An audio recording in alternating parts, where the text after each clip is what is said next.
The needs of the patient are very close to my own heart. I'm driven by the hope that the work we're doing in basic research will someday actually benefit patients and humanity. Cardiologist Andreas Zayer has been investigating and developing cell therapy for heart attack patients for 13 years. His original idea: the body's own bone marrow stem cells could be introduced into damaged heart tissue, where they could develop into new muscle cells. Over time, however, there have been new insights. In the beginning, certainly, we were a little naive.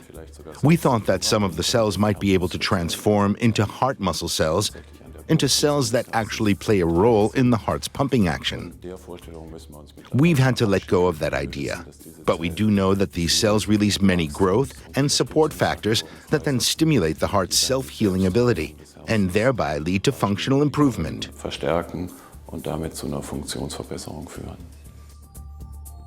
It is possible that substances released by the bone marrow stem cells into their environment near the heart, as well as the formation of new blood vessels, may play a role in this regeneration process. In the heart catheter laboratory of the University Hospital Frankfurt, cell therapy is being used and tested further in heart attack patients. The method is most effective in patients who have had a second heart attack or in whom the infarction has damaged the heart very severely. The idea is to replace as much destroyed tissue as possible. To do this, the body's own cells are transplanted when surgically implanting a stent into the heart. A thin wire reaches the destroyed tissue in the heart via a catheter, and the contrast agent is clearly visible as it flows through the veins. A balloon is inflated through a catheter in the area of the stent and releases bone marrow from the patient into the destroyed tissue. After a waiting period, the procedure is repeated at later points in time. The stem cells do not create new heart muscle tissue.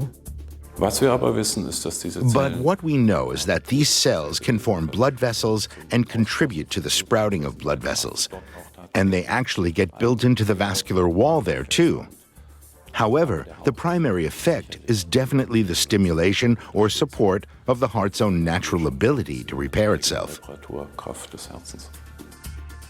A large multi-center European study that Andreas Zayer helped implement is seeking to prove this effect statistically.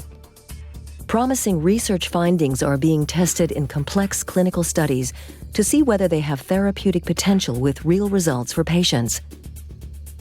The first phase of a clinical study focuses only on patient safety, with the goal of excluding negative effects, while phases 2 and 3 focus on novel positive effects.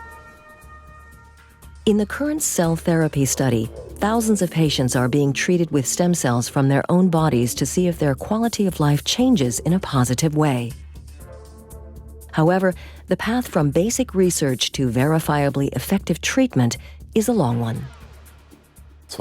By 2019, we'll be able to say whether this really helps patients live longer after a heart attack, whether they'll have a better quality of life, and whether this is a treatment that can really benefit all patients.